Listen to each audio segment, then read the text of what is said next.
नमस्कार दोस्तों, स्वागत है आप सभी का एक बार फिर से हमारे YouTube चैनल पावर प्लांट अड्डा पे। तो आज हम बात करेंगे कि जो हमारा टरबाइन में स्पेसिफिक स्टीम कंजम्पशन होता है, ठीक ना, तो वो क्यों इंक्रीज करता है, ठीक ना, क्या क्या रीजन होते हैं हमारे जो स्पेसिफिक स्टीम कंजम्पशन है उसके इंक्रीज होने का, ठीक ना। तो डिटेल्स में समझेंगे इसके बारे में। तो बिना देर किए चलिए वीडियो को स्टार्ट करते हैं।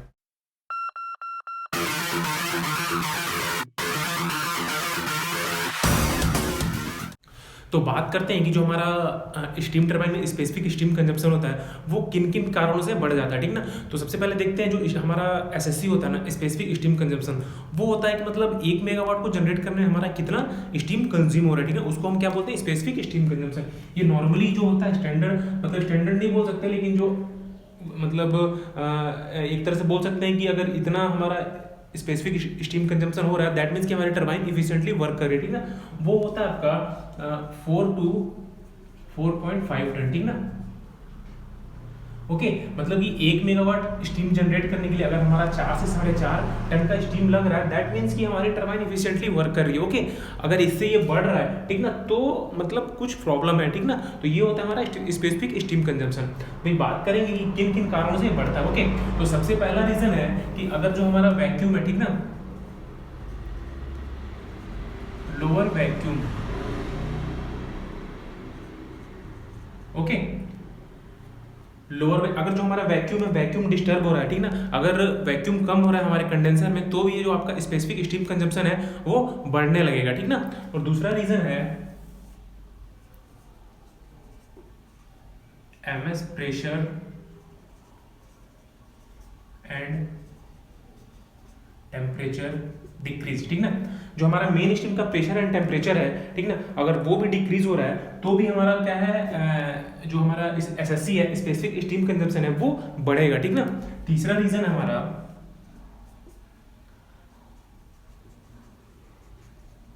एक्सट्रैक्शन और ब्लीड फ्लो इंक्रीज। जैसे कि जो भी हम एक्सट्रैक्शन देते हैं हीटर्स के लिए, फिर डायरेक्टर के लिए, ओके, अगर उसका फ्लो हम बढ़ा देते हैं, ठीक ना, तो भी आपका स्पेसिफिक स्टीम कंजम्पशन बढ़ेगा। ओके, नेक्स्ट रीजन है हमारा जो हम एक्सट्रैक्शन दे रहे हैं, एक्सट्रैक्शन या ब्लीड दे रहे हैं, एक्सट्रैक्शन या ब्लीड जो दे रहे हैं, इनका अगर टेम्परेचर और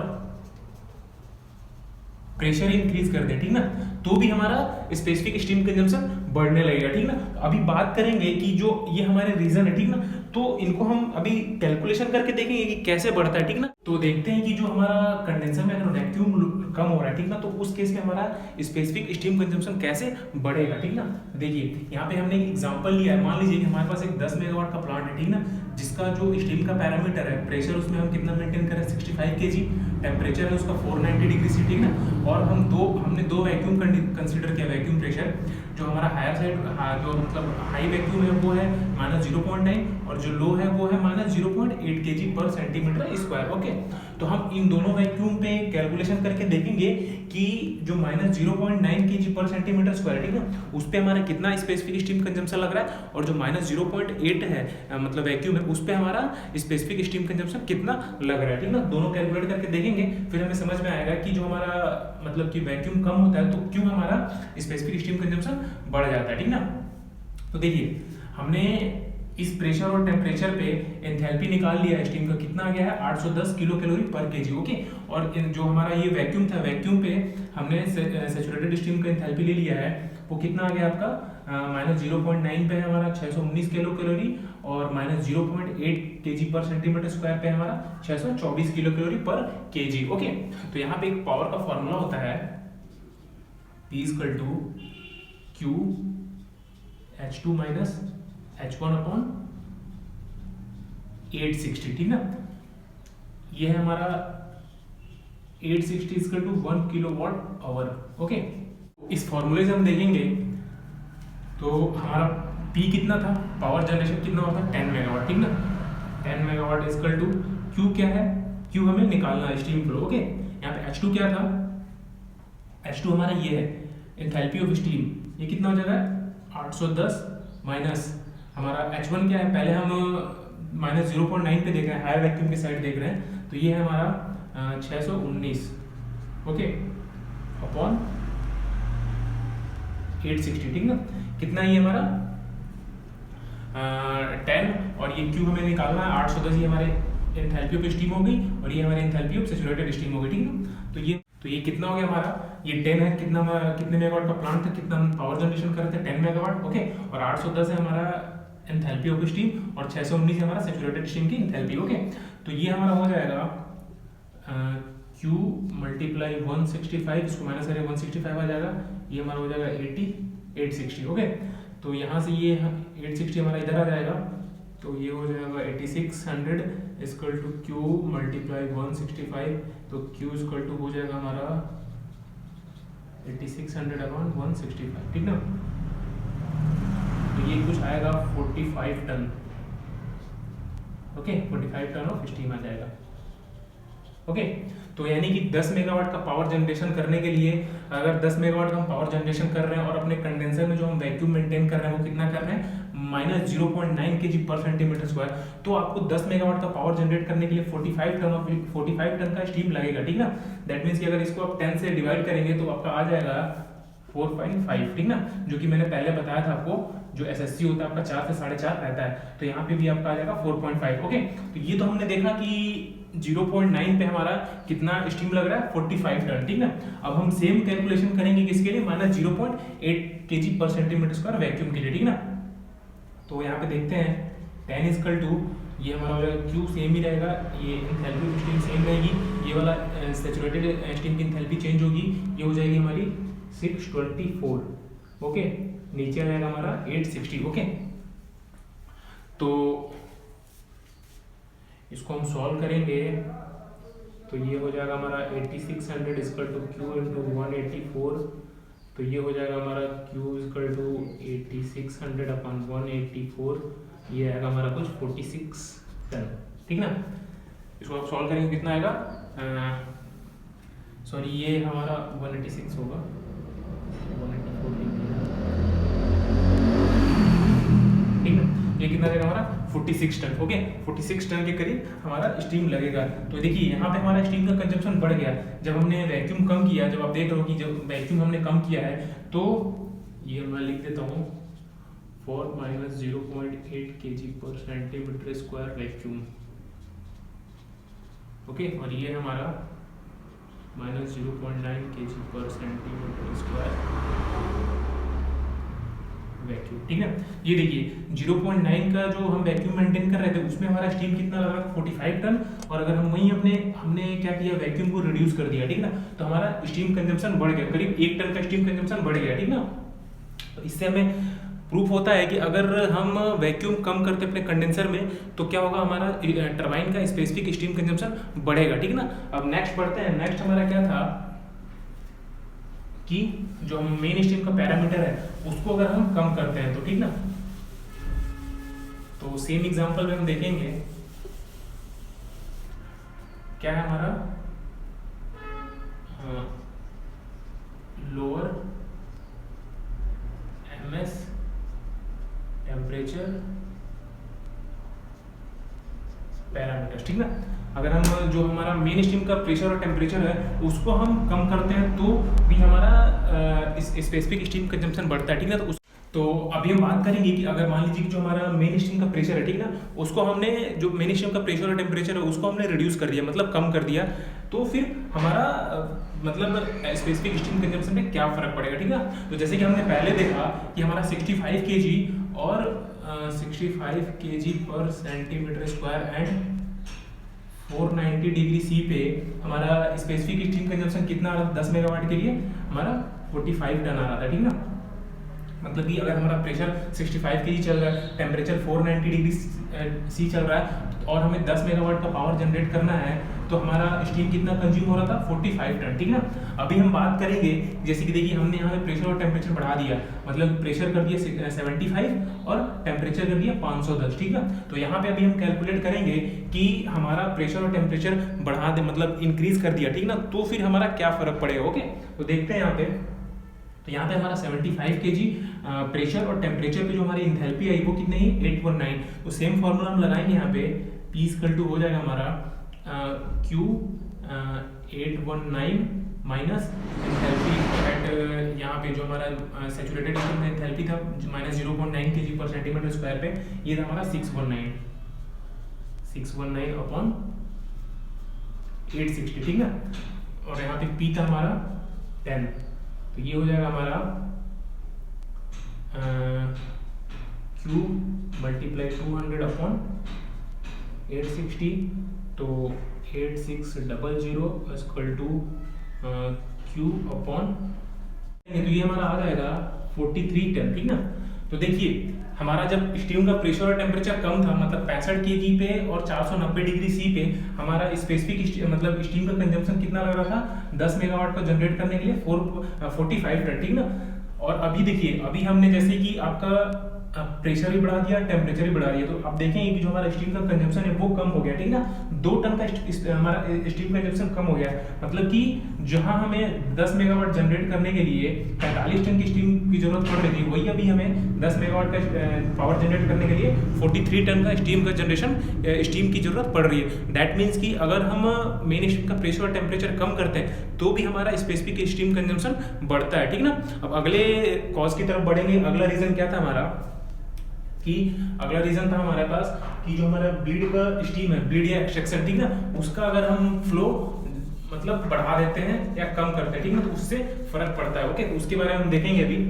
तो बात करते हैं कि अगला रीजन क्या था हमारे पास, कि जो हमारा ब्लीड देते हैं ना, ब्लीड या एक्सट्रैक्शन जो भी दे रहे हैं हम, अगर उसका हम फ्लो इंक्रीज कर दें तो भी आपका स्पेसिफिक स्टीम कंजम्पशन बढ़ जाएगा। ओके, तो अभी हम देखेंगे एग्जांपल के थ्रू। मान लीजिए कि हमारे पास जो सिस्टम है उसका जो प्रेशर चल रहा है वो 70 kg चल रहा है और टेम्परेचर कितना चल रहा है 490, ठीक ना, और जो हम स्टीम का फ्लो दे रहे हैं वो कितना दे रहा है 100 TPH का। ओके, तो यहाँ पे इसकी जो इंथैल्पी है ये हमारा Q हो गया, तो यहाँ पे इसकी एंथैल्पी कितनी है 809 किलो कैलोरी पर केजी। ओके, अब देखिए यहाँ पे ये हमारा Q2 है, ये हमारा एक्सट्रैक्शन स्टीम का प्रेशर है 3 kg पर सेंटीमीटर स्क्वायर और टेम्परेचर इसका 140, और जो हम फ्लो दे रहे हैं एक्सट्रैक्शन का वो कितना दे रहे हैं 70 TPH, ठीक ना। तो यहाँ पे इसकी एंथैल्पी कितनी है 652 किलो कैलोरी पर केजी। ओके, अब देखिए, अब जो रिमेनिंग स्टीम बच रहा है एग्जॉस्ट स्टीम टू कंडेंसर, ये हो गया हमारा Q3, ठीक ना। यहाँ पे ये कितना जा रहा है 30 TPH, वैक्यूम हमने कितना मेंटेन किया -0.9 kg पर सेंटीमीटर स्क्वायर। ओके, और यहाँ पे इसकी एंथैल्पी है 619 किलो कैलोरी पर केजी। ओके, तो अब यहाँ पे देखेंगे सेम फॉर्मूला लगा के P = Q2 H1 - H2 upon 860 plus Q3 H1 - H3 upon 860, ठीक ना। यहाँ से हम निकालेंगे कि अभी मतलब जितना एक्सट्रैक्शन का फ्लो दे रहा है, ठीक ना, और जो भी पैरामीटर है, ठीक ना, उसमें हम कितना पावर जनरेट कर सकते हैं। ओके, तो देखते हैं यहाँ से P = कितना हो जाएगा हमारा, Q2 कितना है यहाँ पे फ्लो 70 TPH। ओके, H1 कितना है यहाँ पे एंथैल्पी 809 माइनस H2 कितना है, H2 क्या हो जाएगा हमारा ये 652, मतलब जो हमारा एंथैल्पी है एक्सट्रैक्शन का वो। ओके, अपॉन 860 प्लस Q3 क्या है हमारा एग्जॉस्ट स्टीम टू कंडेंसर, कितना जा रहा है हमारा 30 टन। ओके, और H1 क्या है यहाँ पे अगेन 809, ठीक, माइनस H3, ये Q3 का जो एंथैल्पी है 619, ठीक ना, ये हो गया हमारा 860। ओके, देखिए यहाँ पे ये क्या था हमारा जो Q2 था, मतलब जो एक्सट्रैक्शन में हम कितना फ्लो दे रहे थे 70 TPH का। ओके, और हमारा H1 क्या था एंथैल्पी क्या था मेन स्टीम का 809 किलो कैलोरी पर केजी। H2 जो हमारा एक्सट्रैक्शन दे रहे हैं उसका एंथैल्पी कितना था 652 किलो कैलोरी पर केजी, प्लस तो हम Q3 जो हम एग्जॉस्ट स्टीम जा रहा था हमारा कंडेंसर में उसका फ्लो कितना था 30 टन, और उसकी यहाँ पे अगेन हमारा H1 है तो एंथैल्पी आपको पता ही है 809 किलो कैलोरी है, माइनस ये हमारा H3 जो हम एग्जॉस्ट स्टीम टू कंडेंसर दे रहे हैं उसकी एंथैल्पी कितनी है वो है हमारी 619। ओके, इसको मैं आगे सॉल्व करेंगे आप जब, तो ये कुछ आएगा आपका 19.3। ओके, कितना आएगा 19.3 मेगावाट। इसको आप सॉल्व कर सकते हैं, मैंने डायरेक्ट आंसर लिख दिया है। तो देखिए इसका मतलब क्या हुआ कि अगर हमारे पास ये पैरामीटर है, मतलब कि हम मेन स्टीम का फ्लो दे रहे हैं 100 TPH का, ठीक ना, उसमें से 70 TPH हम एक्सट्रैक्शन या फिर ब्लीड के लिए दे रहे हैं। ओके, और 30 TPH हम कहाँ दे रहे हैं कंडेंसर में दे रहे हैं, तो इस सिचुएशन में हम कितना पावर जनरेट कर सकते हैं 19 मेगावाट। ओके, अब नेक्स्ट बात करेंगे कि अभी हम इसको रिड्यूस करेंगे, ठीक है ना। 70 टीपीएच है, मान लीजिए मे बी 65 टीपीएच करेंगे, तो उस कंडीशन में देखेंगे अभी कि हमारे जो हम मतलब सेम सिचुएशन में कितना पावर जनरेट कर सकते हैं। उससे फिर हमें समझ में आएगा कि अगर हायर एक्सट्रैक्शन या फिर ब्लीड का फ्लो है तो हमारा स्पेसिफिक स्टीम कंजम्पशन बढ़ेगा या फिर क्या होगा, ठीक ना। तो चलिए देखते हैं इसका फ्लो कम करके। तो देखिए यहाँ पे हमने क्या किया, अभी पहले हम कितना 70 टन का फ्लो दे रहे थे एक्सट्रैक्शन के लिए, उसको भी हमने 5 टन कम कर दिया, ठीक है। कितना कर दिया, 65 टन कर दिया है। और जो हमारा एग्जॉस्ट स्टीम कंडेंसर में जा रहा था वो ऑलरेडी बढ़ गया, मतलब 35 टन हो गया, ओके। तो अभी इस पर हम कैलकुलेशन करेंगे। तो देखिए सेम फॉर्मूला मैंने वैल्यू पुट किया है, ओके। ये जो सेम फार्मूला था Q2 H1 - H2 upon 860 plus Q3 H1 - H3 upon 860, ठीक है। तो अगर आप इसको सॉल्व कर रहे हैं तो ये कुछ आएगा आपका 19.5 मेगावाट, ओके।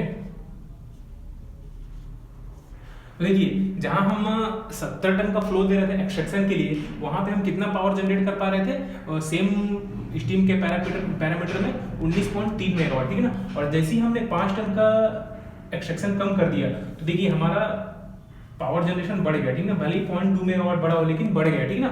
तो ऐसे ही है, अगर हम हायर एक्सट्रैक्शन और ब्लीड जो हमारा ब्लीड का फ्लो है उसको ज्यादा करते हैं, ठीक है ना, अगर वो ज्यादा दे रहे हैं हम, तो भी उस कंडीशन में हमारा स्पेसिफिक स्टीम कंजम्पशन बढ़ेगा, ओके। तो नेक्स्ट रीजन की तरफ बढ़ते हैं। अगला रीजन क्या है हमारे पास, अगला रीजन है कि high pressure and temperature of bleed steam. That means कि अगर आपका जो ब्लीड स्टीम दे रहा है, ठीक ना, जो भी डायरेक्टर में दे रहे हैं हीटर में दे रहे हैं, अगर उसका टेम्परेचर और प्रेशर आप बढ़ा रहे हैं तो भी आपका स्पेसिफिक स्टीम कंजम्पशन बढ़ना है, ठीक ना। तो अभी हम देखेंगे इस एग्जांपल के थ्रू। तो जैसे ही हमने इसके पहले वाले रीजन में सॉल्व किया था इसको, मतलब सेम पैरामीटर सब कुछ, तो उस समय हमारा जो पावर आया था सेम पैरामीटर्स पे वो आया था 19.3 मेगावाट, ठीक ना।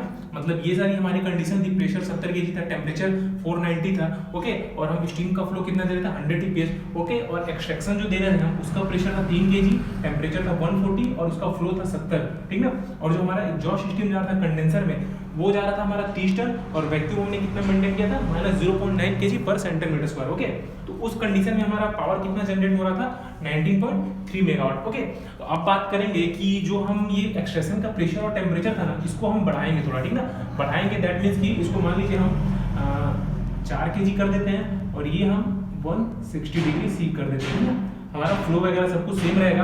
अभी यहाँ पे हमारी एंथैल्पी चेंज हो जाएगी, ठीक ना। तो देखते हैं कैलकुलेट करके। देखिए बात करते हैं, हमने जो एक्सट्रैक्शन का प्रेशर था वो बढ़ा दिया, ठीक ना। पहले हमारा 3 kg और 140 डिग्री सी पे था, अभी इसको हमने बढ़ा दिया 1 kg प्रेशर बढ़ा दिया और 20 डिग्री टेम्परेचर बढ़ा दिया। तो इस कंडीशन में जो हमारा एंथैल्पी था वो चेंज हो गया, वो कितना होगा 661 किलो कैलोरी पर kg, ओके। तो अगेन फॉर्मूले हम पुट करते हैं और देखते हैं कि क्या फर्क पड़ा, ओके। तो जो हमारा फॉर्मूला था P = Q2 H1 - H2 upon 860 plus Q3 H1 - H3 upon 860, okay. तो यहाँ पे हम वैल्यू पुट करेंगे तो कितना हो जाएगा आपका Q2 कितना है 70, ओके। H1 कितना है 809 माइनस H2 कितना है आपका 661, ठीक, अपॉन 860 प्लस हम Q3 की बात करें, Q3 कितना है हमारे पास 30 टन और हमारे पास H1 कितना है, H1 है हमारे पास 809, ओके, माइनस S3 कितना है, S3 हमारे पास 619 अपॉन 860, ओके। तो हम इसको जब सॉल्व करेंगे तो ये आएगा आपका 12.04 प्लस 6.6, ठीक ना। कितना आएगा, इसको हम सॉल्व करेंगे तो 12.04 और इसको जब हम सॉल्व करेंगे तो 6.6 आएगा। तो ये जो हमारा पावर जनरेशन टोटल निकल जाएगा वो यहाँ से आ जाएगा आपका 18.6 मेगावाट, ठीक ना। तो देखिए पहले जब हमारा एक्सट्रैक्शन का प्रेशर कितना था, सॉरी 3 kg एंड टेम्परेचर कितना था 140, ठीक। तो वहां पे हमारा पावर कितना जनरेट हो रहा था 19.3 मेगावाट, ठीक है। वहीं देखिए हमने 2 kg प्रेशर इंक्रीज कर दिया, ये हमारा कहाँ पे जनरेट हो रहा है 4 kg पर सेंटीमीटर स्क्वायर एंड टेम्परेचर कितना है 160 डिग्री सी, ठीक है। दैट मीन्स कि देखिए यहाँ पे हमने क्या किया, प्रेशर और टेम्परेचर दोनों इंक्रीज कर दिया, ठीक है। जो हमारा एक्सट्रैक्शन स्टीम था उसका प्रेशर और टेम्परेचर दोनों इंक्रीज कर दिया। उस कंडीशन में क्या हुआ, हमारा जो पावर जनरेशन हो रहा था वो रिड्यूस हो गया, ठीक ना। मतलब सब कुछ सेम रहा हमारा, हमने केवल एक्सट्रैक्शन स्टीम का प्रेशर टेम्परेचर चेंज किया तो हमारा पावर जनरेशन कम हो गया। दैट मीन्स कि अगर आपको सेम इस पैरामीटर पे जो हम एक्सट्रैक्शन दे रहे हैं, अगर 4 kg प्रेशर और 160 डिग्री सी के टेम्परेचर और प्रेशर पे अगर आप एक्सट्रैक्शन दे रहे हैं तो आपको 19.3 मेगावाट का पावर जनरेट करने के लिए आपको और एक्स्ट्रा स्टीम देना पड़ेगा, ठीक ना। अगर आप एक्स्ट्रा स्टीम नहीं दे रहे हैं दैट मीन्स कि आप केवल 18.6 मेगावाट ही पावर जनरेट कर पाएंगे। ओके, तो हमने देखा कि कैसे आपके अगर जो ब्लीड का स्टीम का पैरामीटर्स है उसको हम इंक्रीज कर देते हैं, दैट मीन्स कि प्रेशर और टेम्परेचर इंक्रीज कर देते हैं तो भी आपका स्पेसिफिक स्टीम कंजम्पशन बढ़ जाता है। ओके, तो ये थे कुछ रीजन जिनमें हमने बात किया कि जो हमारा टरबाइन का स्पेसिफिक स्टीम कंजम्पशन कैसे बढ़ता है, ठीक ना। तो आई होप ये आपको समझ में आ गया होगा। वीडियो कैसा लगा जरूर बताएं, वीडियो को लाइक करें, चैनल को सब्सक्राइब करें और अगर आपको कुछ समझ में नहीं हो तो कमेंट करके जरूर पूछिए और बेल आइकन को प्रेस करना ना भूलें।